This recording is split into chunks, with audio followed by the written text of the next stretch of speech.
wassalatu wassalamu ala asrofil anbiya'i wal mursalin wa ala alihi wa sahbihi ajma'in.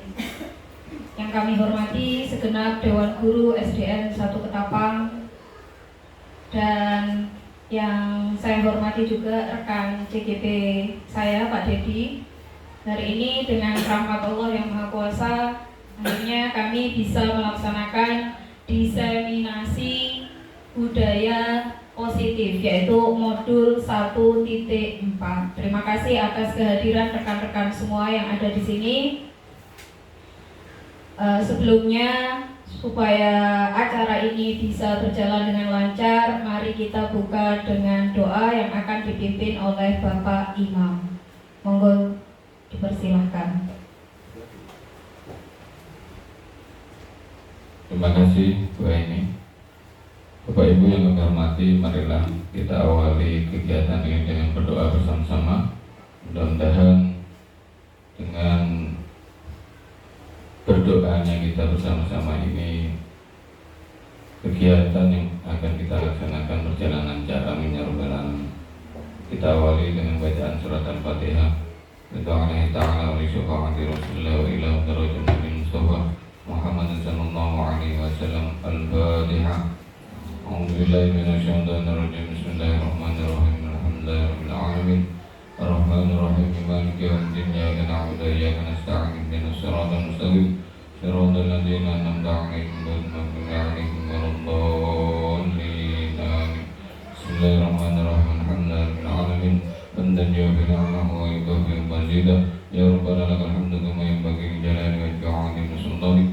Allahumma shalli ala Muhammad, Allahumma shalli ala sayyidina Muhammad, Allahumma shalli ala sayyidina wa maulana Muhammad. Rabbi shrah li sadri wa yassir li amri wahlul 'uqdatam min lisani yafqahu qawli. Raditu billahi rabba wa bil islami dinan wa bi Muhammadin nabiyyan wa rasulah. Rabbi zidni 'ilma wa razaqtani fahma. Rabbana atina fid dunya hasanah wa fil akhirati hasanah wa qina adzabannar. Wa qina minadzabil ma'al ya 'aziz ya ghafur ya rabbal alamin. Subhana rabbika rabbil izzati 'amma yasifun wa salamun 'alal mursalin walhamdulillahi rabbil alamin. Assalamualaikum warahmatullahi wabarakatuh.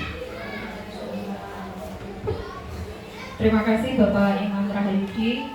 Menginjak ke acara selanjutnya, supaya kita lebih cinta kepada bangsa kita, marilah kita bersama-sama menyanyikan lagu kebangsaan kita, yaitu lagu Indonesia Raya.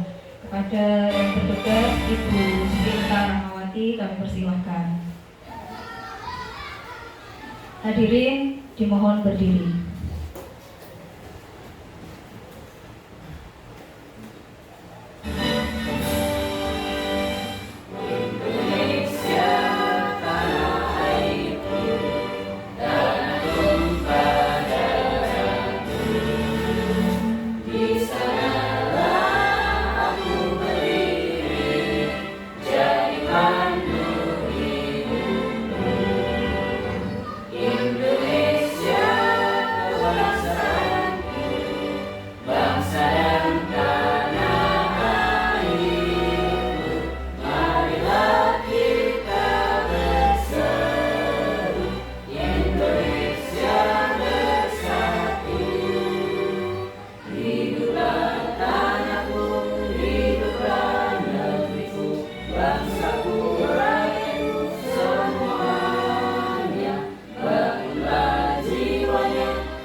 Hadirin dimohon duduk kembali.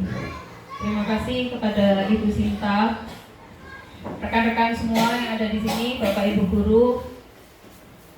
kegiatan diseminasi ini akan kami bagi menjadi beberapa bagian. Yang pertama tadi pembukaan yang kita buka dengan doa dan menyanyikan lagu Indonesia Raya.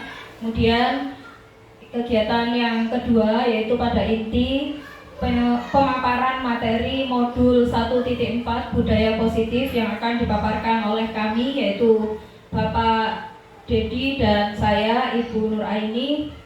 Untuk yang pertama materi akan dipaparkan oleh Bapak Dedi. Monggo Bapak Dedi.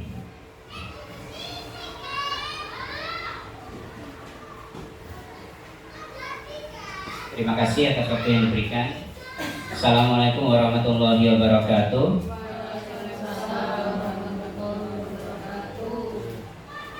Saya ucapkan terima kasih kepada rekan-rekan guru yang meluangkan waktu untuk bisa hadir dalam kegiatan kami, yaitu diseminasi modul 1.4 tentang budaya positif. Pada kegiatan presentasi yang pertama ini, saya sebagai pemateri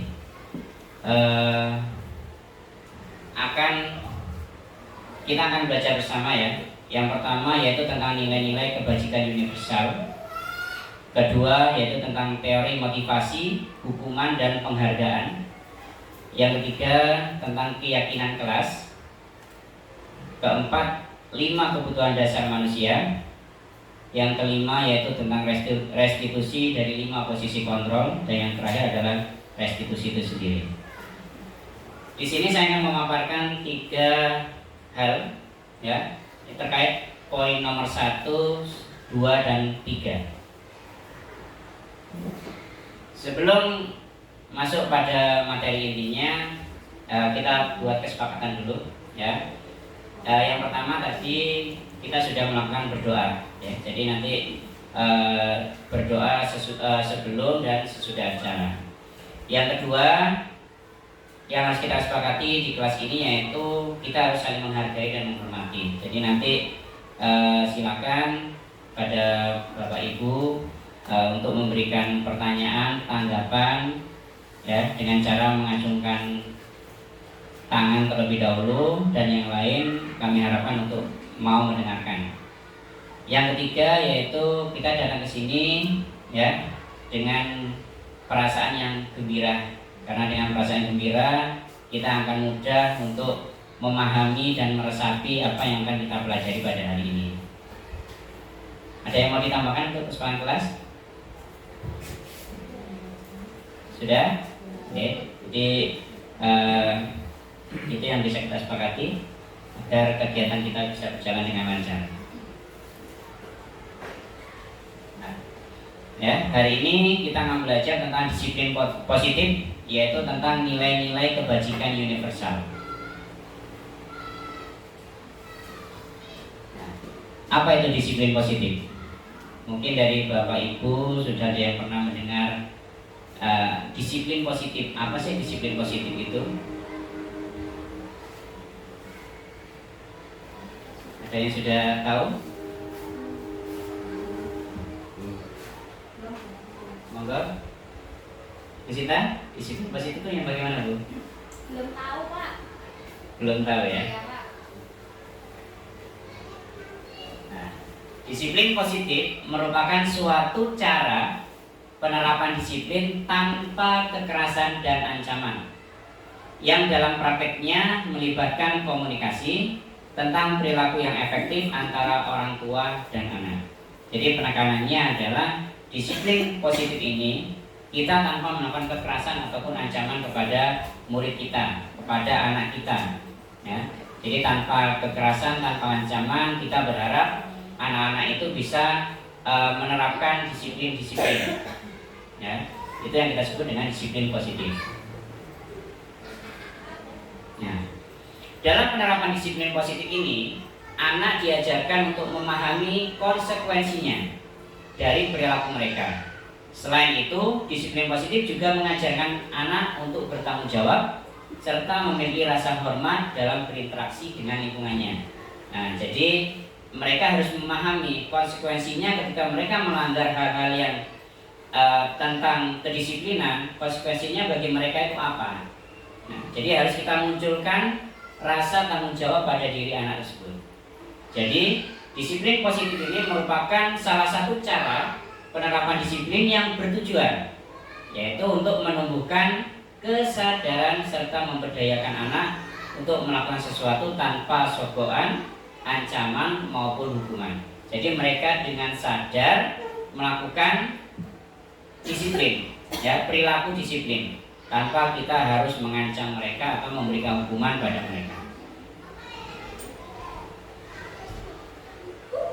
Nah, seringkali kita mendengar di masyarakat bahwa untuk menjadi kebiasaan harus dipaksa terlebih dahulu. Pernah dengar seperti itu? Ya, kalau anak-anak kita tidak dipaksa maka mereka nggak biasa nanti. Kalau anak-anak itu nggak dimarahi dulu, mereka nanti nggak akan terbiasa. Mereka nggak akan mau melakukan itu. Nah, tunggu dulu apakah hal itu benar. Kita lihat ya. Dipaksa dulu nanti terbiasa. Nah, perilaku itu hanya akan dilakukan jika ada paksaan dari luar. Jadi ketika kita memaksa anak itu untuk disiplin, kita memarahi mereka, mereka melakukan. Tetapi itu bukan dalam jangka waktu yang lama. Besok setelah dia lupa dengan apa yang kita katakan, besok dia melakukan hal-hal yang jelek lagi, hal-hal yang buruk lagi. Ya. Berarti kedisiplinan mereka itu karena terpaksa, yang pertama.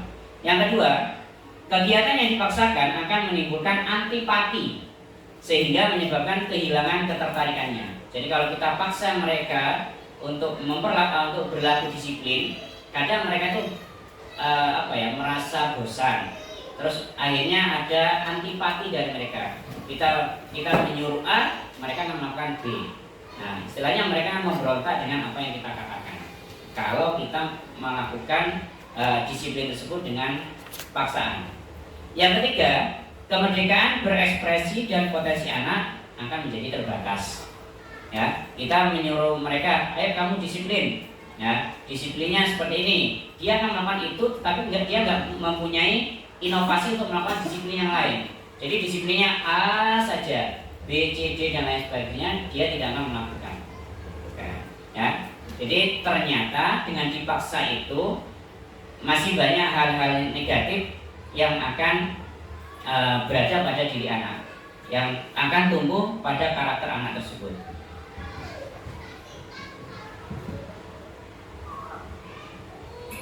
Kalian semua wajib ya, ikut ini adalah contoh pemaksaan yang melanggar norma dengan harus ikut privat sama ibu ya. Ini kan gampang, masa gitu aja nggak bisa.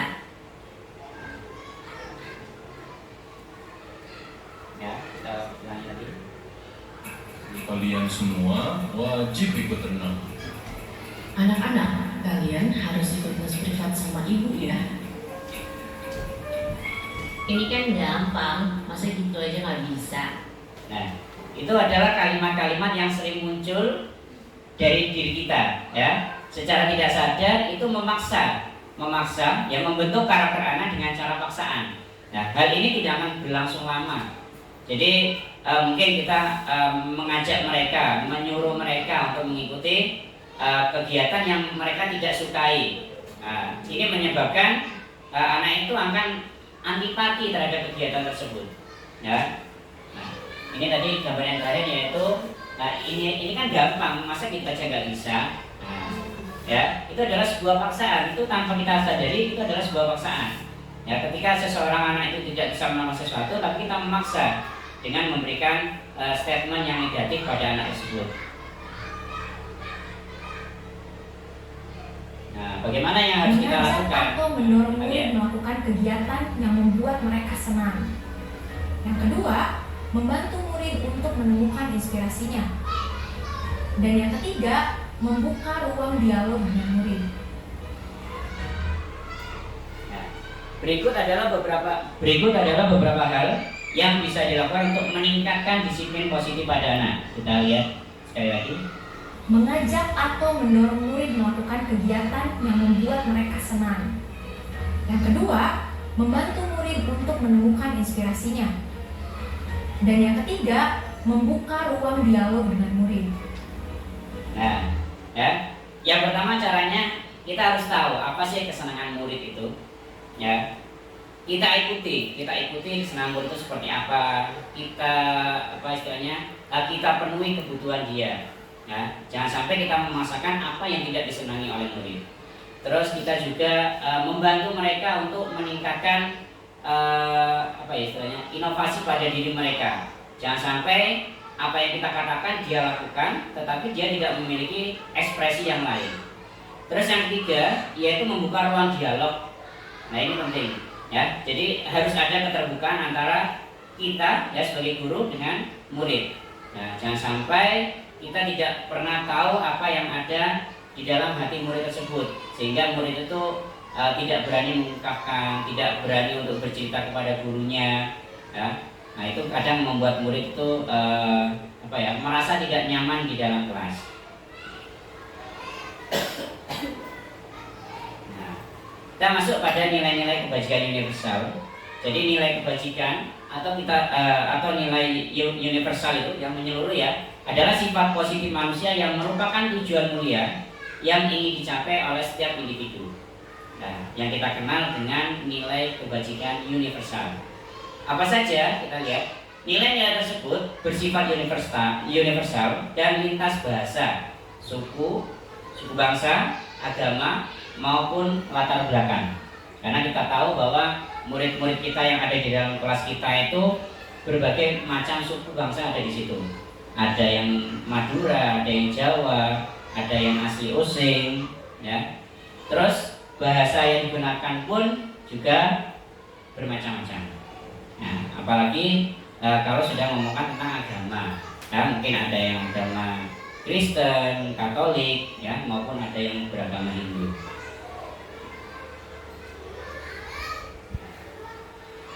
Ya, Diane Gosen, jadi kita kutip dari pernyataan Diane Gosen tahun 1998. Dengan mengaitkan nilai-nilai kebajikan yang diyakini seseorang, maka motivasi intrinsiknya akan terbangun, sehingga menggerakkan motivasi dari dalam untuk dapat mencapai tujuan mulia yang diinginkan. Apa sih motivasi intrinsik itu? Motivasi dari dalam. Ya, motivasi yang berasal dari dalam dirinya. Ya, kalau kita menyuruh mereka, kita memberikan dorongan dari diri kita, itu kita sebut dengan motivasi ekstrinsik yang berasal dari luar. Motivasi ekstrinsik ini terkadang tidak selalu membuat siswa itu atau murid kita itu akan terbentuk karakternya. Tetapi dengan motivasi intrinsik, motivasi di dalam dirinya, itu akan dapat membangun, ya, menggerakkan anak tersebut untuk bisa melakukan hal-hal yang mulia. Nah, nilai-nilai kebajikan yang ingin kita capai untuk setiap murid kita, ya, ataupun setiap anak di Indonesia secara umum, kita mengenalnya sebagai profil pelajar Pancasila, di mana di situ ada 6 dimensi ya yang sudah kita tahu. Yang pertama yaitu beriman dan bertakwa kepada Tuhan Yang Maha Esa, berakhlak mulia. Setelah itu mandiri, bernalar kritis, berkebinekaan global, bergotong royong, serta kreatif. Nah, ini adalah 6 dimensi dalam profil pelajar Pancasila yang ingin kita bangun, ya, yang ingin kita gerakkan dari murid-murid kita, ya.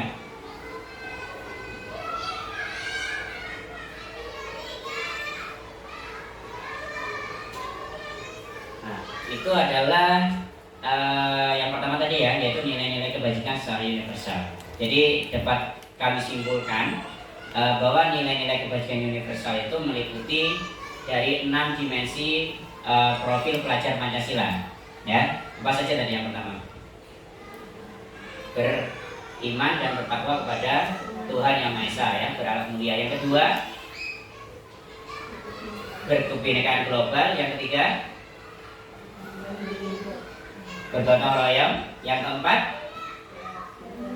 mandiri, kreatif, dan bernalar kritis, ya, itu.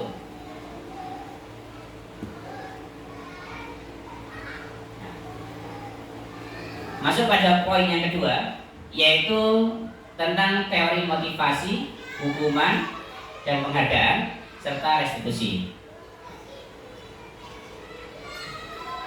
Teori motivasi perilaku manusia menurut Diane Gosen dalam bukunya Restructuring School Discipline. Yang pertama yaitu untuk menghindari ketidaknyamanan atau hukuman, ya, yaitu kita sebut dengan motivasi eksternal, motivasi dari luar tubuh anak tersebut. Mereka sedang menghindari permasalahan yang mungkin muncul dan berpengaruh pada mereka secara fisik, psikologis maupun tidak terpenuhinya kebutuhan mereka.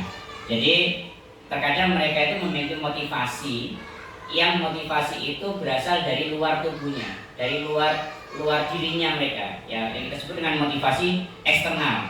Nah, untuk apa mereka memiliki motivasi tersebut? Yaitu untuk menghindari mereka dari rasa tidak nyaman atau dari hukuman. Misalnya, mereka datang ke sekolah pagi atau tidak terlambat. Ketika kita tanya, kenapa kamu kok datangnya tidak pernah terlambat? Saya takut dihukum, Pak. Kenapa? Karena dalam peraturan sekolah kita, ya kan, di situ kan tertulis bahwa adanya sanksi atau hukuman bagi anak-anak yang melanggar peraturan, misalnya datang sekolah terlambat. Nah, ini termasuk motivasi eksternal. Ya, jadi mereka itu ingin menghindari hukuman atau rasa tidak nyaman. Yang kedua, motivasi yang kedua untuk mendapatkan imbalan atau penghargaan dari orang lain. Misalnya, ayo anak-anak, kalau bisa mengerjakan soal matematika ini dan mendapatkan nilai bagus, nanti bapak atau ibu beri hadiah. Nah, mereka kan tertarik, ya, mengerjakan cepat-cepatan, ya, mengerjakan dapat nilai 100. Untuk apa? Yaitu mereka ingin mendapatkan imbalan atau penghargaan. Jadi motivasi yang kedua itu karena mereka ingin mendapatkan imbalan atau penghargaan. Terus yang ketiga, untuk menghargai diri sendiri. Nah, ini yang baik, ya, yaitu untuk menghargai diri sendiri, yaitu motivasi internal. Jadi motivasi yang berasal dari keyakinan dirinya. Jadi dia ingin dihargai. Ya. Ini adalah motivasi yang akan membuat seseorang memiliki disiplin positif karena motivasi berperilakunya bersifat internal. Nah, coba dari Bapak Ibu, ketika panjenengan mematuhi peraturan yang ada di sekolah kita, kira-kira motivasi apa yang muncul dari diri panjenengan? Apakah motivasi yang pertama, kedua, atau yang ketiga? Yang pertama. Ada yang motivasi yang pertama, ya. Jadi karena takut adanya hukuman, ya. Terus ada lagi? Nah, karena ingin jadi guru yang baik, berarti untuk menghargai dirinya sendiri. Nah, ya, memang benar, ya. Jadi mungkin ada dari kita itu merasa saya nggak mau dihukum. Nah, jadi saya harus mematuhi aturan yang ada di sekolah ini. Ada juga saya ingin menjadi guru yang baik. Nah, berarti itu berasal dari motivasi internalnya dia. Ya, bagus, ya. Jadi kira-kira dari 1, 2, dan 3 ini mana sih yang seharusnya kita terapkan? Yang ketiga. Jadi motivasi internal yang berasal dari dalam diri kita. Nah, dihukum oleh penghargaan. Bahwa penghargaan berlaku sama dengan hukuman dalam arti meminta atau membujuk. Ya, jadi ketika kita memberikan penghargaan pada murid kita, itu sama seperti kita menghukum. Ya, jadi anak itu bisa dia disiplin, ya, dia memiliki kepribadian yang baik karena dia takut dengan hukuman atau karena ingin mendapatkan penghargaan. Ya. Seseorang melakukan sesuatu untuk memenuhi suatu tujuan tertentu dari orang yang membujuk. Dorongannya yaitu dorongan eksternal dan akan ada faktor ketergantungan. Nah, misalnya gitu. Sekarang panjenengan ngasih hadiah misal. Yang dapat 100, ulang dapat 100, tak kasih permen. Wah, ya, ternyata ada yang dapat 100, dia dapat permen. Besok dia akan lagi, Bu, ulangan Bu, yang dapat 100 kasih permen. Nah, pasti akan muncul rasa seperti itu. Ya, karena motivasi yang ada dari diri mereka yaitu motivasi eksternal. Nah, aku nggak dikasih permen, kalau saya nggak dikasih permen, saya nggak akan mau mengerjakan ulangan. Ada seperti itu. Atau Bu, sekarang ada hadiahnya. Nggak ada, ya, saya nggak ada. Aku malas sudah mau mengerjakan. Nah, mungkin seadanya saja, ya, seasalnya. Nah, motivasi seperti ini itu adalah berpengaruh jangka pendek. Ya, kalau menurut saya itu jangannya jangka pendek. Jadi kalau besok kita nggak memberikan penghargaan lagi kepada murid kita, dia tidak akan mau melakukannya lagi. Nah, kita lihat pengaruh jangka panjang dan jangka pendek, yaitu penghargaan menghukum, penghargaan mengurangi ketepatan, penghargaannya tidak efektif, penghargaannya merusak hubungan, penghargaannya menurunkan kualitas, penghargaannya mematikan kreativitas, penghargaannya mengurangi motivasi intrinsik. Jadi dihukum oleh penghargaan itu memiliki pengaruh jangka pendek dan jangka panjang, ya, sehingga dari hukuman atau penghargaan tersebut ternyata dapat mengurangi motivasi intrinsik pada diri siswa. Kita lihat pengaruh jangka panjang dan jangka pendeknya. 1. Penghargaan efektif jika kita menginginkan seseorang melakukan sesuatu yang kita inginkan dalam jangka waktu pendek.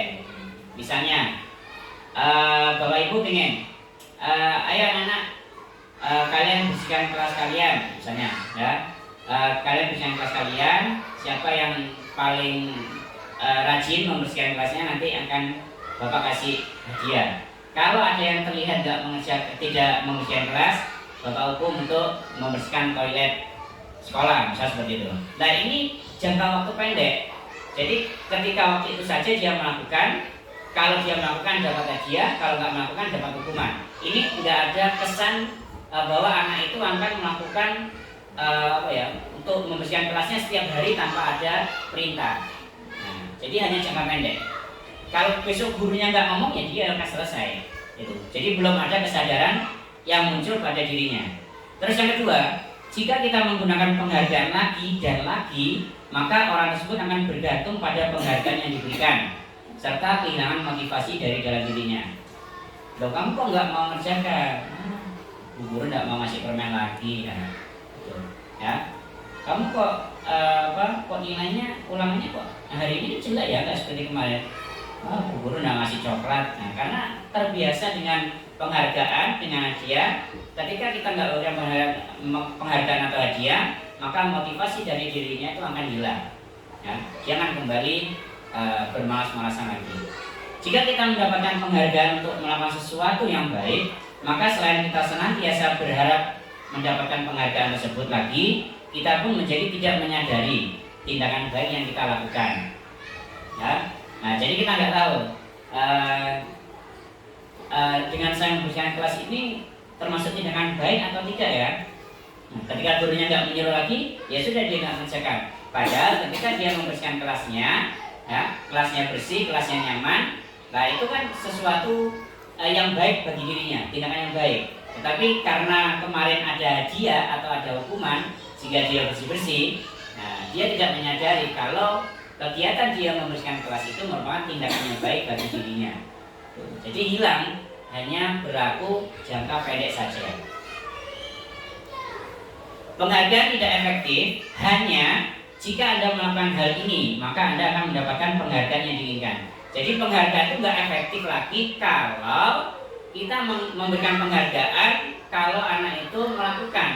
Nah, nggak melakukan, kalau nggak mau melakukan lagi ya nggak dapat penghargaan. Nah ini jadi mereka itu hanya terkesan aku butuh oleh hadiah, gitu.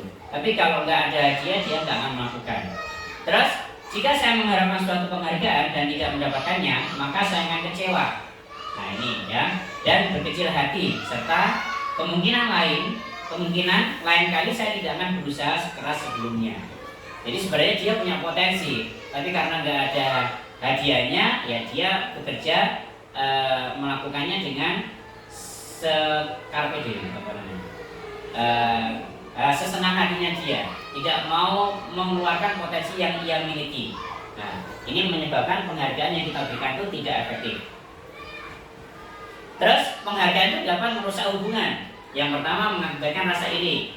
Nah, teman-temannya di kelas ketika ada temannya yang dapat hadiah, yang lain pasti iri. Pak, kami kok nggak dikasih permen juga, nah, gitu. Atau ketika dia melakukan terus dan dia dapat hadiah, teman yang lain mesti ngomong, mesti ada ikut tok sedikit ini. Ya, pasti akan mengakibatkan rasa iri dari diri teman yang lain. Terus motivasi hanya sesaat, yaitu untuk menyenangkan guru saja. Nah, ternyata murid saya ulangannya bagus-bagus, gurunya senang. Padahal karena dengan penghargaan tadi dia mau kerja keras. Tapi tanpa adanya penghargaan atau hadiah, dia nggak akan mau bekerja keras lagi. Nah, terus menciptakan persaingan di kelas. Nah, ini yang mulai timbul, ya. Padahal kita sendiri kan sudah mencoba agar murid kita itu mau berkolaborasi, ya. Jadi di situ tidak ada persaingan. Tapi dengan kita memberikan hadiah, mereka akan berlomba-lomba, akan bersaing untuk menjadi yang terbaik. Ya, jadi menciptakan persaingan kelas. Ini yang akan merusak hubungan murid dengan murid. Yang tepat seperti apa kita lihat, ya, sebuah apresiasi. Apresiasi adalah penilaian positif yang diberikan seseorang terhadap orang lain atau bisa juga terhadap sesuatu yang dia kerjakan. Selain pekerjaan, apresiasi juga lekat dengan segala hal yang berhubungan karya seni, karya sastra atau karya-karya lain. Ketika kita melihat murid kita itu mereka menggambar misalnya, terus mengumpulkan pada kita. Jangan pernah kita mengatakan gambaranmu elek ya, gambaranmu jelek ya, kan tak punya temanmu bagus. Nah, jangan mengeluarkan kata-kata seperti itu, ya. Kita beri apresiasi positif pada anak-anak. Ya, kita berikan, wah, terima kasih ya sudah mau menggambar dengan baik, ya. Wah, kamu hebat ya, gambaranmu bagus ya, walaupun di situ masih terkesan warnanya amburadul misalnya seperti itu. Tapi jangan sampai kita memberikan sesuatu hal yang negatif pada siswa kita, pada murid kita. Kita berikan apresiasi yang positif, ya. Dalam memberikan apresiasi itu perlu kita ingat beberapa hal. Ini yang pertama ya, yaitu beri pengakuan secara khusus. Jadi kita bisa memberikan kepada murid kita secara individu, secara pribadi. Terus beri pengakuan kepada semua murid. Jadi kita bisa bergantian, misalnya di depan kelas. Tadi gambarannya si Budi bagus ya. Nah, gambarannya si Andi juga bagus misalnya gitu. Ya. Jadi kita bisa memberikan apresiasi di dalam kelas kita. Terus beri pengakuan secara konsisten. Ya. Jadi kita lihat perkembangan itu setiap hari kita berikan apresiasi yang positif. Dengan apresiasi yang positif itu saya yakin anak-anak itu dia akan berkembang lebih positif lagi. Tapi kalau kita sudah menjatuhkan mental mereka, kita sudah mengecilkan hati mereka, nah, besok mereka tidak akan mau mengerjakan lagi. Ya. Kita berikan aura positif pada mereka. Ya. Jadi yang kita lakukan adalah kita itu harus fokus pada prosesnya, bukan hasil akhir. Nah, misalnya, ketika anak itu melakukan sesuatu, ya, menggambar, si A dan si B pasti memiliki perbedaan dalam hal menggambar. Yang satu memang dia hobinya menggambar sehingga gambarnya bagus. Tapi yang satu, si B, dia tidak hobi menggambar, tapi dia berusaha untuk menggambar, menyelesaikan tugasnya. Nah, ini yang harus kita perhatikan. Ketika si B menggambar, ya, dia dengan kerja kerasnya dia menggambar, walaupun hasilnya tidak sempurna, nah, kita berikan apresiasi yang positif. Karena kita melihat proses dari pembelajarannya dia yang sungguh luar biasa. Hasil itu terakhir. Ya. Nah, kita lihat contoh pengakuan atau apresiasi kebajikan. Nah, misalnya ini kemarin saya perhatikan. Nah, kita bisa membuka kalimat, kalimat kita ketika kita memberikan, kita bisa ngomong ini. Kemarin Bapak memperhatikan, misalnya kemarin ya, Ibu guru memperhatikan kamu, gitu. Ya. Nilai kebajikan di sini berarti kita sudah memiliki rasa empati. Ya, berarti oh ternyata guruku melihat aku ya, memperhatikan aku ya. Situasinya misalnya pada saat menolong murid baru di kelas kita. Nah, misalnya ketika tahun ajaran baru. Nah, di situ kan kita masih belum mengenal si A ini seperti apa, si B seperti apa. Dengan kita itu memperhatikan satu persatu murid kita, ya, kita bisa memberikan suatu apresiasi yang baik pada murid kita. Nah, kita berikan apresiasi yang positif, misalnya pada si A, si B, si C dan seterusnya. Sehingga kedepannya selama 1 tahun mereka bersama kita itu akan timbul tindakan-tindakan baik dari mereka. Tapi ketika di awal kita sudah marah, kita sudah memberikan hal-hal yang negatif, ya, aura yang negatif pada mereka, dalam proses pembelajaran dalam 1 tahun mereka akan kesulitan, nggak akan mau menerima dengan baik. Ya, jadi kesan pertama di awal ajaran di tahun ajaran baru itu kita berikan suatu hal yang positif pada anak-anak. Ya, kita juga bisa membuka dengan kalimat saya menghargai, terus terima kasih untuk. Dengan saya menghargai berarti saya sudah peduli. Ya, dengan saya mengucapkan terima kasih untuk berarti saya sudah memberikan rasa tanggung jawab kita kepada si murid. Ya. Misalnya di sini ketika saya menghargai ya, pada saat kamu membantu teman-temanmu di tugas kelompok, kita menghargai. Ketika kita membuat kelompok, kita melihat murid kita berkolaborasi, dilihat ya siapa yang aktif, siapa yang kurang aktif. Nah, terus pada saat kamu memungut kertas, nah misalnya di lantai tiba-tiba ada murid ngambil kertas dibuang ke tempat sampah, nah kita yang melihat juga harus juga mau mengucapkan terima kasih walaupun itu kepada murid kita. Ya. Coba kita lihat di sini ada hukuman atau konsekuensi. Ya. Misalnya gini, mencatat 100 kali di dalam buku, ya, dengan menulis kalimat saya tidak akan terlambat lagi. Misalnya dia terlambat, terus kita menyuruh dia kamu tulis ya kalimat saya tidak akan terlambat lagi sebanyak 100 kali. Itu termasuk hukuman atau konsekuensi? Hukuman atau konsekuensi? Nah, hukuman. Kita lihat dulu ya. Yang kedua, lari mengelilingi lapangan basket 2 kali karena terlambat dari sekolah. Hukuman. Terus murid diminta untuk push up 15 kali karena tidak menggunakan masker ke sekolah. Hukuman. Menggantikan kertas tugas teman yang telah dicoret-coret. Konsekuensi. Membersihkan tumpahan air di meja tulis karena tersenggol pada saat belajar. Konsekuensi. Murid disuruh untuk mengenakan sepatu seharian di sekolah karena tidak mengenakan sepatu hitam. Hukuman. Lari mengelilingi lapangan basket 2 kali karena terlambat 10 menit untuk pelajaran PJOK. Nah, kita lihat. Ya. Mencatat 100 kali di buku. Nah, itu termasuk hukuman. Lari mengelilingi lapangan basket 2 kali karena terlambat hadir di sekolah. Hukuman. Murid diminta untuk push up, berarti hukuman. Menggantikan kertas tugas teman yang telah dicoret-coret, konsekuensi. Nah, jadi sebagai tanggung jawabnya dia. Terus membersihkan tumpahan air di meja, nah, termasuk konsekuensi. Murid disuruh untuk mengenakan sepatu seharian di sekolah karena tidak mengenakan sepatu hitam. Hukuman. Ya. Nah yang ini, lari mengelilingi lapangan basket 2 kali karena terlambat 10 menit untuk pelajaran PJOK. Nah, dalam kegiatan olahraga dia terlambat, terus dia berlari, mungkin, ya itu konsekuensi yang dia dapatkan. Mungkin gini, misalnya ketika olahraga kan biasanya pemanasan mereka lari-lari kan gitu. Nah dia terlambat, nah dia melakukan lari keliling lapangan 2 kali sendiri. Nah itu termasuk konsekuensi yang harus dia pertanggungjawabkan. Ya, jadi perbedaan dari hukuman atau konsekuensi, paham ya? Nah, nih, jadi kalau hukuman itu sesuatu yang menyakitkan.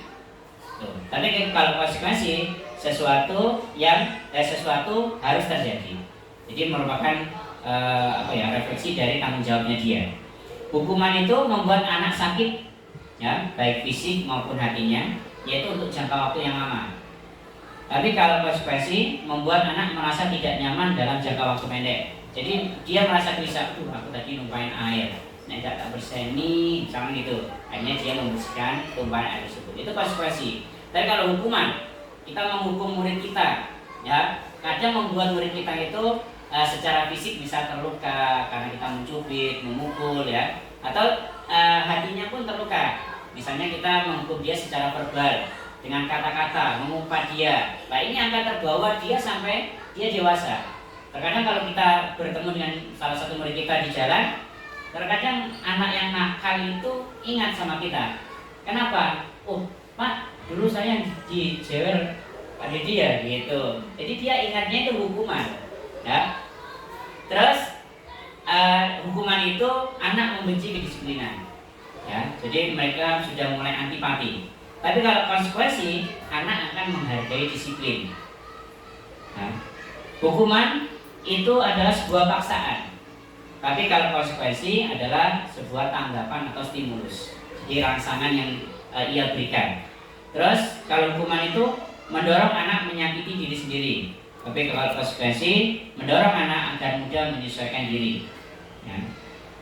Hukuman itu adalah konsep diri yang buruk, tetapi kalau konsekuensi merupakan konsep diri yang baik untuk membangun karakter anak.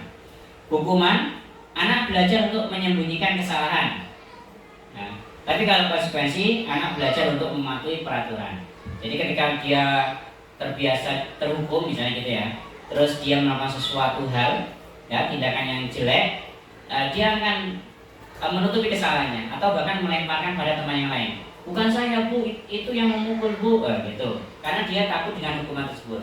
Tapi dengan konsekuensi, nah anak itu akan belajar untuk mematuhi peraturan.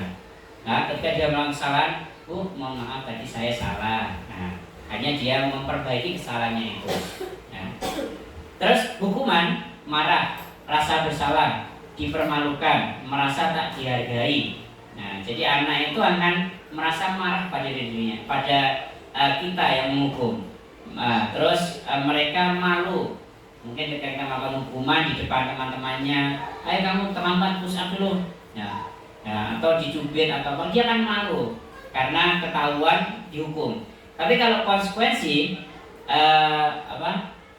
dibuat ini ya, kehilangan hak, dibuat tidak nyaman, diasingkan untuk sementara. Jadi konsekuensi ini dia akan kehilangan haknya. Misalnya ketika dia terlambat masuk ke kelas, nah terlambat masuk ke kelas 10 menit misal gitu, nah dia akan kehilangan hak ketika istirahat. Misalnya gini, teman-temannya istirahat, tapi dia harus menyelesaikan sesuatu atau tugas 10 menit ketika jam istirahat sebagai gantinya. Misalnya teman-temannya sudah belajar 1 jam, dia baru belajar 50 menit, maka 10 menitnya dia ambil dari jam istirahat untuk menyelesaikan tugas. Itu namanya konsekuensi yang harus dilaksanakan. Berarti dia sudah kehilangan haknya. Aku kan harus istirahat. Oh iya, tapi aku tadi terlambat 10 menit. Berarti aku harus mengganti jam istirahat saya dengan jam belajar saya.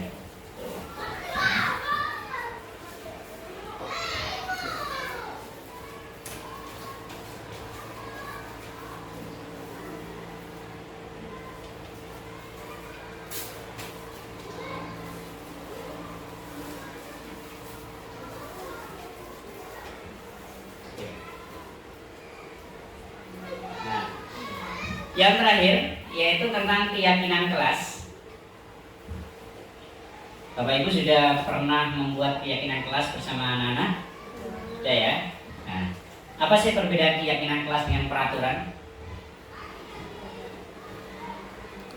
Nah, mengapa harus keyakinan kelas kok bukan peraturan kelas? Ada yang tahu? Kenapa kok harus keyakinan? Gimana Bu Sri?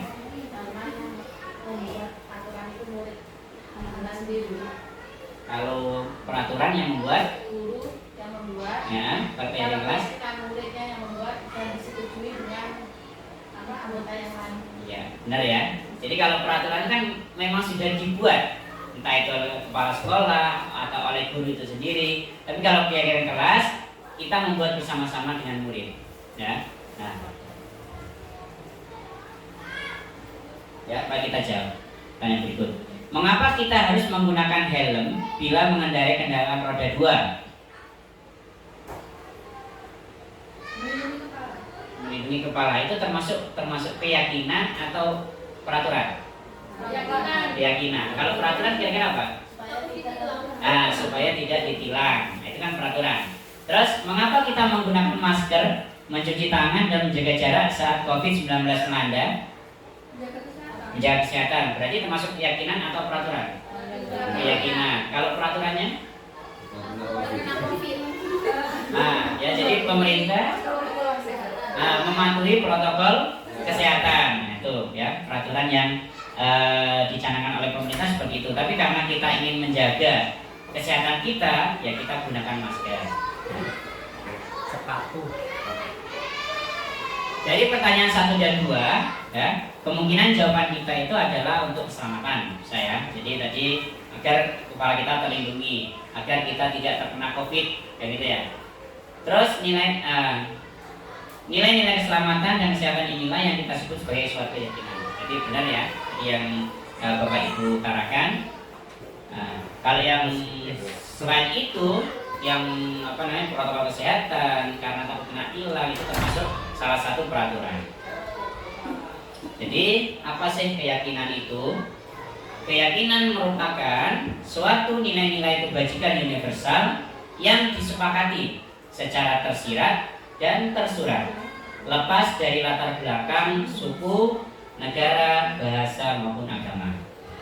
Nilai-nilai kebajikan inilah yang nantinya akan lebih memotivasi seseorang, dari dalam seseorang akan lebih tergerak untuk menjalankan keyakinan daripada hanya sekedar mengikuti serangkaian peraturan tertulis tanpa makna.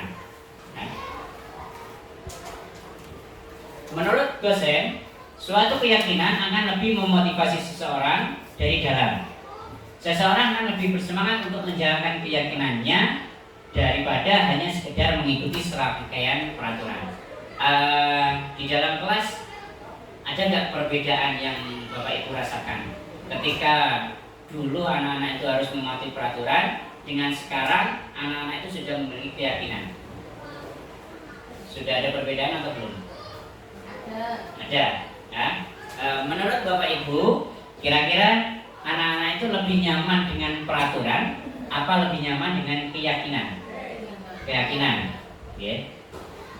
Jadi itu adalah merupakan salah satu cara untuk memotivasi diri seseorang itu dari dalam.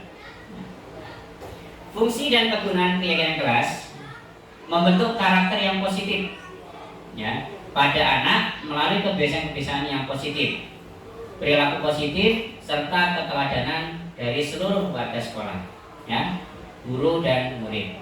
Dengan adanya keyakinan kelas diharapkan dapat meningkatkan kedisiplinan murid, yakni disiplin diri yang muncul dari dalam diri atau yang kita sebut dengan motivasi intrinsik. Pembentukan keyakinan kelas, ya, bersifat lebih abstrak daripada peraturan yang lebih rinci dan konkret. Keyakinan kelas berupa pernyataan-pernyataan universal. Jadi kita meminta murid-murid kita, apa sih yang ingin kalian yakini, atau apakah keinginan yang kalian sepakati di dalam kelas. Nah, itu masih bersifat universal. Nah, terus pernyataan keyakinan kelas itu senantiasa dibuat dalam bentuk positif. Jadi setelah anak-anak mengutarakan misalnya tidak boleh bertengkar dengan teman, nah, itu masih dalam konteks negatif, tidak. Tetapi kita rubah dulu ke dalam bentuk yang positif. Misalnya tidak bertengkar dengan teman berarti menjaga kerukunan. Nah, menjaga kerukunan positifnya. Keyakinan kelas hendaknya tidak terlalu banyak sehingga mudah diingat. Nah, setelah anak-anak itu ingin ini, ya misalnya ada 10. Nah, kita rubah kalimat-kalimat yang masih negatif ke dalam kalimat-kalimat yang positif. Nah, dari kalimat positif itu tidak usah semuanya kita tuliskan.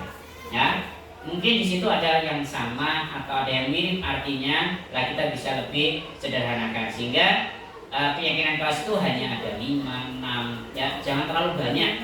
Nah, karena keyakinan kelas kan memiliki konsekuensi yang harus mereka pertanggungjawabkan. Jadi kalau terlalu banyak, kasihan terhadap murid-murid kita. Ya.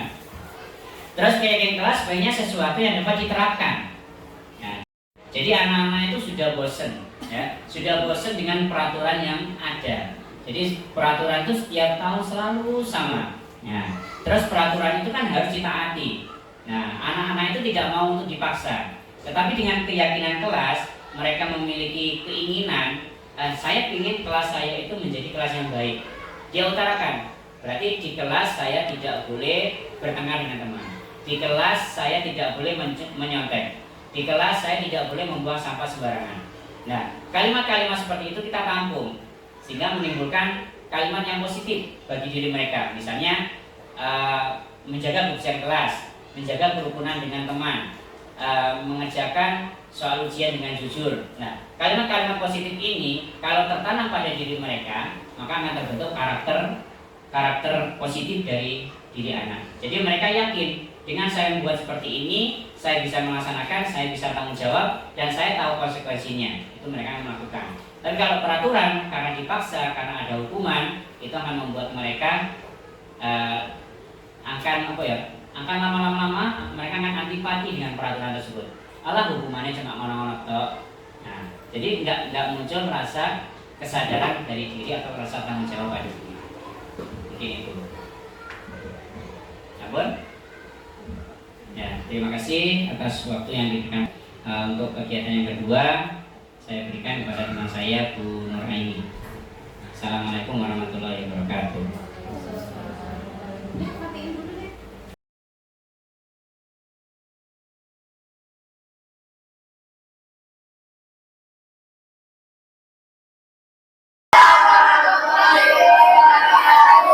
Selamat pagi anak-anak. Semuanya sehat ya? Hari ini Sabtu tanggal 21 Oktober 2023, kelas kita akan membuat kesepakatan kelas, ya. Di mana kesepakatan kelas tersebut adalah keyakinan dari diri kita untuk menjadikan kelas kita menjadi kelas yang lebih baik dan kelas yang lebih tertib. Nah, karena itu Bapak ingin kalian menuliskan aturan-aturan apa saja yang kalian inginkan ada di kelas kalian ini. Nah, dengan kita membuat kesepakatan kelas itu, maka kita memiliki tanggung jawab terhadap kelas kita masing-masing, ya. Di mana kelas itu nanti dapat kita jadikan sebagai apa ya? Kita jadikan sebagai rumah kita yang kedua. Nah, di rumah kalian sudah senang, maka di sekolah pun juga kalian harus senang, ya.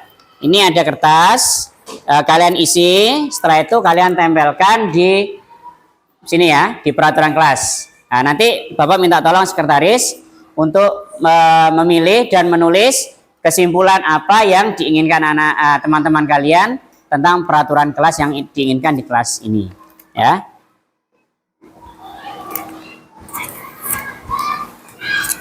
Segera ditulis.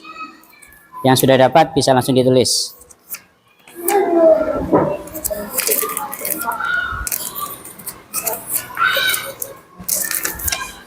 Kenapa rasa?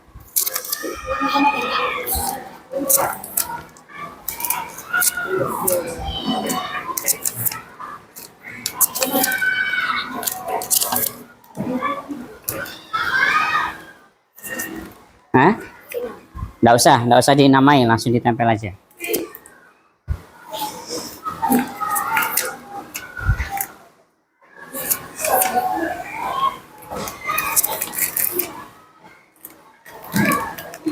Sudah, silakan segera ditulis lalu ditempelkan.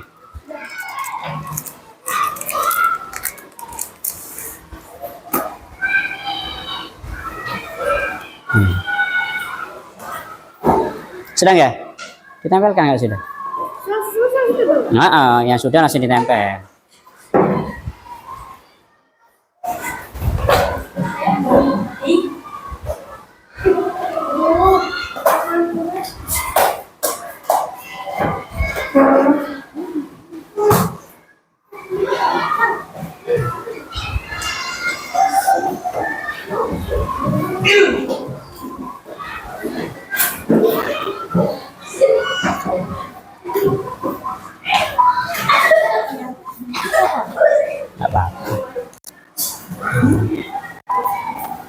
Ya. Kalau bisa sendiri.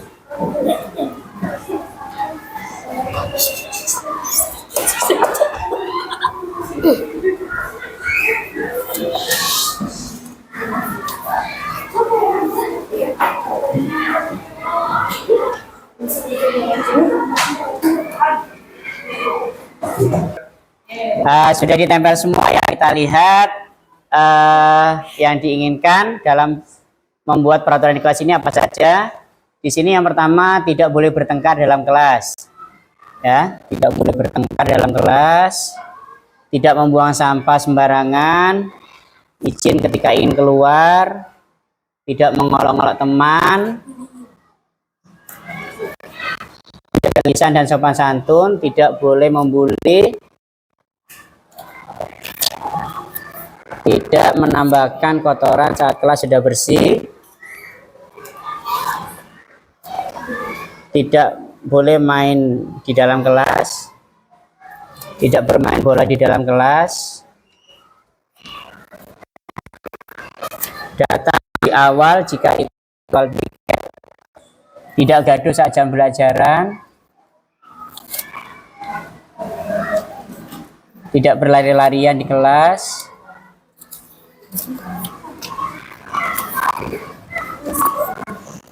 gaduh.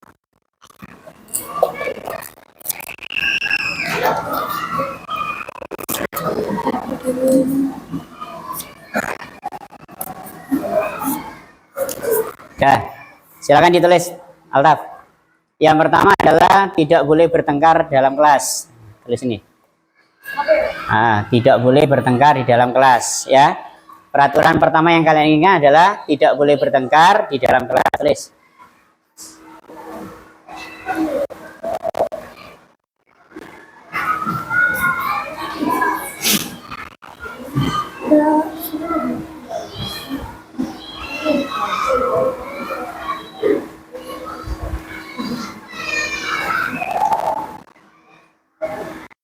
Yang kedua, tidak membuang sampah sembarangan.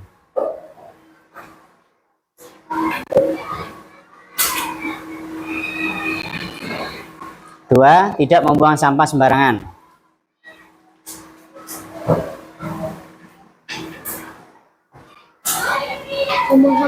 Ya.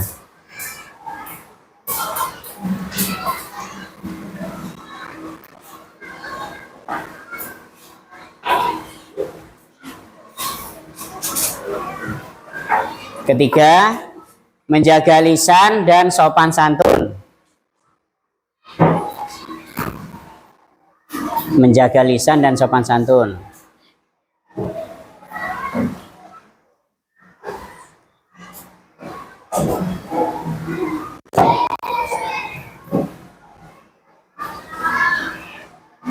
Dan sopan santun.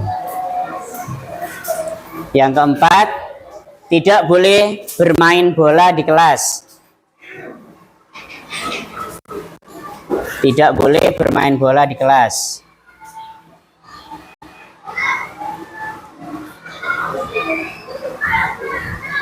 Ya, tidak boleh bermain bola di kelas.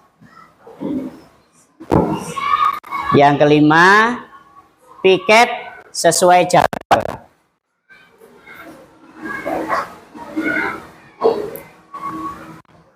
Piket sesuai jadwal.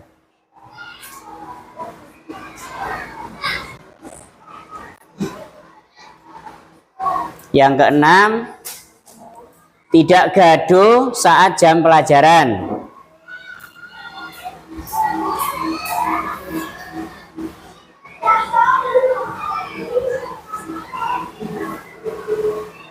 Saat jam pelajaran.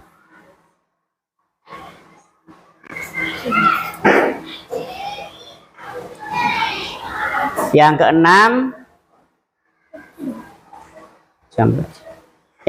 izin ketika keluar kelas. Yang ketujuh ya. Ketujuh, izin ketika keluar kelas.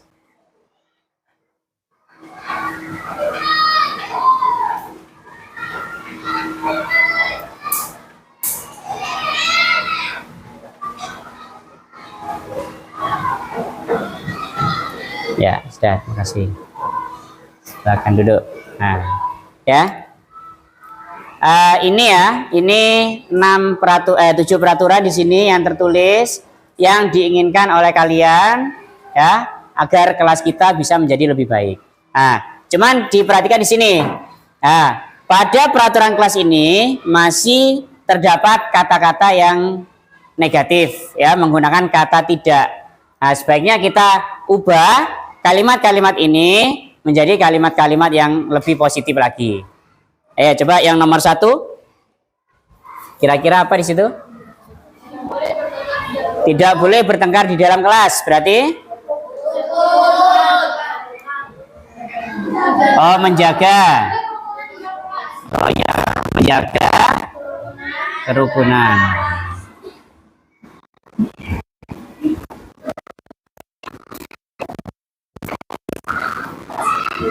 Terus yang kedua, Tidak membuang sampah di kelas.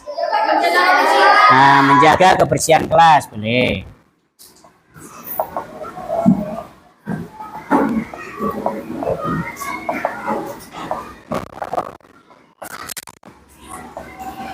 Yang ketiga,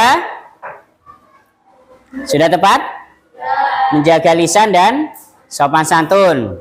Apa cukup ditulis menjaga sopan santun? Ya, atau menerapkan sopan santun? Boleh ya, menerapkan sopan santun.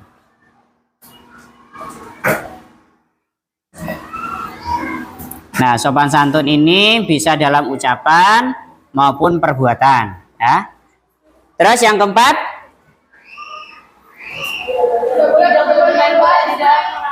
berarti kalimat positifnya seperti apa?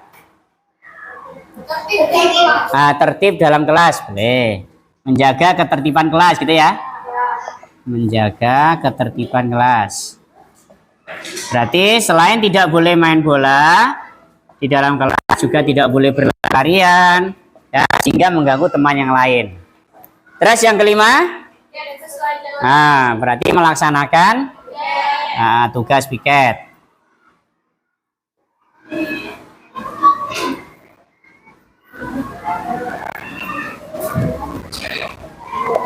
Nomor 6. Berarti kalimat positifnya menjaga menjaga ketenangan. Menjaga ketenangan saat pembelajaran, gitu ya. Nah, berarti ketika gurunya menerangkan, kalian harus menjaga ketenangan, tidak boleh ngomong sendiri, tidak boleh buat gaduh, ya. Yang terakhir, berarti meminta ya. Meminta izin ketika meninggalkan kelas.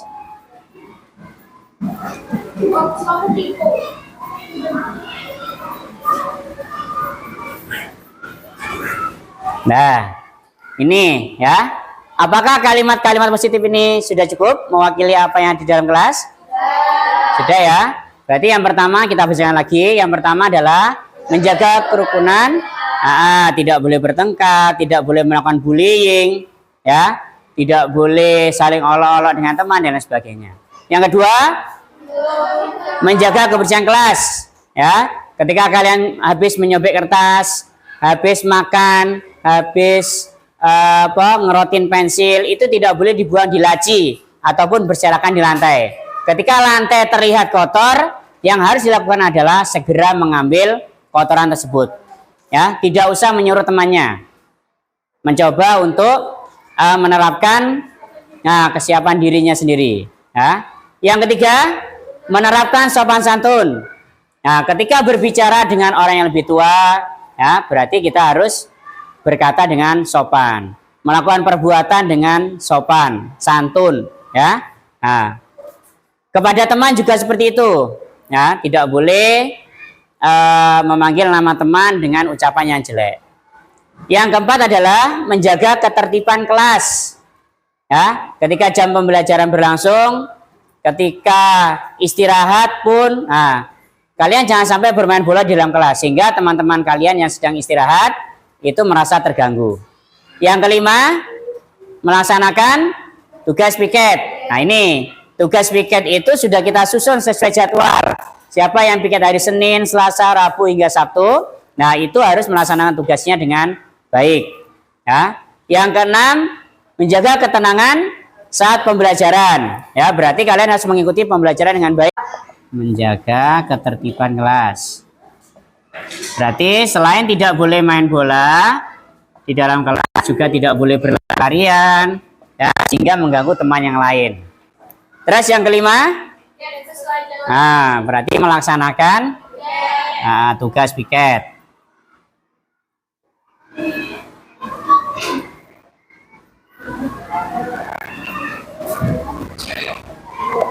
Nomor 6,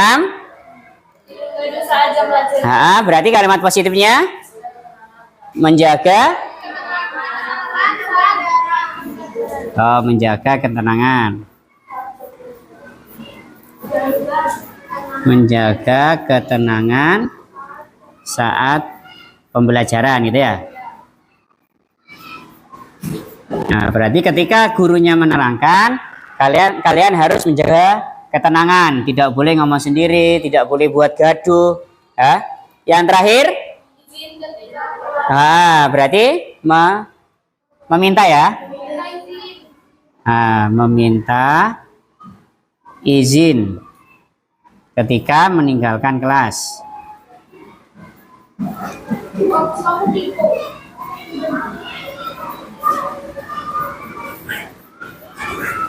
Nah, ini ya.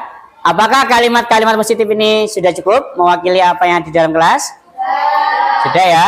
Berarti yang pertama kita bacakan lagi. Yang pertama adalah menjaga kerukunan. Tidak boleh bertengkar, tidak boleh melakukan bullying, ya.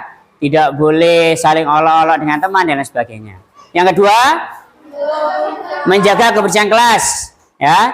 Ketika kalian habis menyobek kertas, habis makan, habis ngerotin pensil, itu tidak boleh dibuang di laci ataupun berserakan di lantai. Ketika lantai terlihat kotor, yang harus dilakukan adalah segera mengambil kotoran tersebut. Ya, tidak usah menyuruh temannya. Mencoba untuk menerapkan kesiapan dirinya sendiri. Ya. Yang ketiga, menerapkan sopan santun. Nah, ketika berbicara dengan orang yang lebih tua, ya, berarti kita harus berkata dengan sopan, melakukan perbuatan dengan sopan, santun, ya. Nah, kepada teman juga seperti itu, ya, tidak boleh memanggil nama teman dengan ucapan yang jelek. Yang keempat adalah menjaga ketertiban kelas. Ya, ketika jam pembelajaran berlangsung, ketika istirahat pun, kalian jangan sampai bermain bola di dalam kelas sehingga teman-teman kalian yang sedang istirahat itu merasa terganggu. Yang kelima, melaksanakan tugas piket. Nah, ini tugas piket itu sudah kita susun sesuai jadwal. Siapa yang piket hari Senin, Selasa, Rabu hingga Sabtu, nah itu harus melaksanakan tugasnya dengan baik. Ya. Yang keenam, menjaga ketenangan saat pembelajaran. Ya, berarti kalian harus mengikuti pembelajaran dengan baik. Jangan sampai ketika pembelajaran guru menerangkan ada yang tertawa, ada yang lempar-lempar kertas, ya, sehingga kelas gaduh. Yang ketujuh adalah meminta izin ketika meninggalkan kelas. Misalnya kalian mau ke toilet, ya, atau ada keperluan, ya, dipanggil oleh bapak ibu guru yang lain dan sebagainya. Berarti kalian harus meminta izin kepada guru yang berada di dalam kelas. Bagaimana dengan kalimat positif ini? Apakah sudah cukup? Ya, bisa kita laksanakan? Nah, berarti dengan 7 kalimat positif ini secara otomatis sudah menjadi kesepakatan kelas dari kelas 6A, ya. Jadi ini adalah kesepakatan kelas 6A tahun ajaran 2003-2024.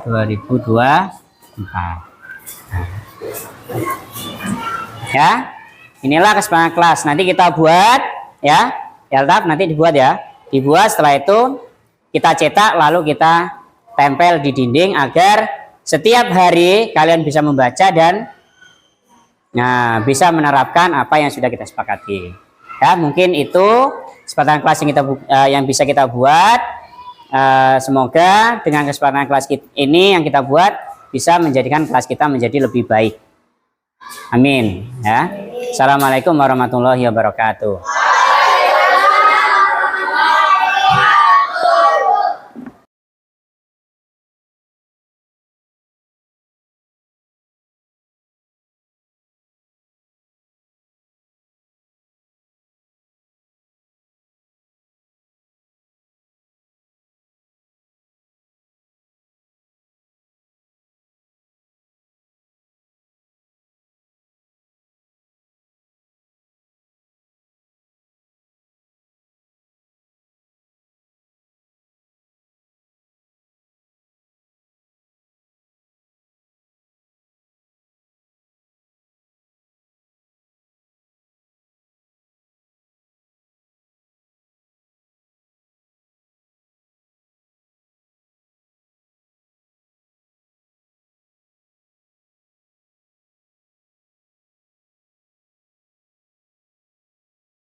Assalamualaikum Caca. Caca, apa sih dari mana tadi? Sudah Pak. Caca tak kenapa dipanggil di sini? Iya Pak. Saya dari dulu saat jam pelajaran berlangsung. Gitu. Ya benar ya. Menurut Caca, itu di kelas tadi perbuatan salah atau benar? Salah Pak. Salah ya. Nah, coba Caca, ini kan tadi Caca sudah berbuat salah. Berbuat salah itu tidak apa-apa. Ya. Tidak ada manusia yang sempurna. Jadi juga pernah melakukan yang sama. Tapi mengapa Caca kok bisa tertidur di kelas? Saya harus berat, tadi malam, tertidur kemalaman, bermain HP, hingga tak terasa mereka sudah larut malam. Jam berapa kamu tidur? Jam 1 malam. Sampai malam ya. Iya. Itu perbuatan yang tidak baik. Pak Didi nggak melarang kamu main HP, tapi jangan main HP-nya terlalu lama sampai tidurnya terlalu lama. Ya. Kamu masih ingat ya, Cak, kesepakatan apa yang sudah kita buat di awal tahun pelajaran? Banyak Pak negaranya menghargai teman, mengerjakan tugas tepat waktu, dan mengikuti pelajaran dengan baik. Benar ya. Terima kasih, Caca masih ingat dengan kesepakatan itu. Nah, coba salah satu kesepakatan yaitu mengikuti pelajaran dengan baik kan. Nah, apa yang Caca lakukan agar tidak tertidur lagi saat jam pelajaran? Saya akan mengurangi bermain HP dan tidur lebih awal agar bisa bangun lebih pagi dengan fresh. Itu solusinya yang tepat ya. Terima kasih ya, Caca. Iya Pak.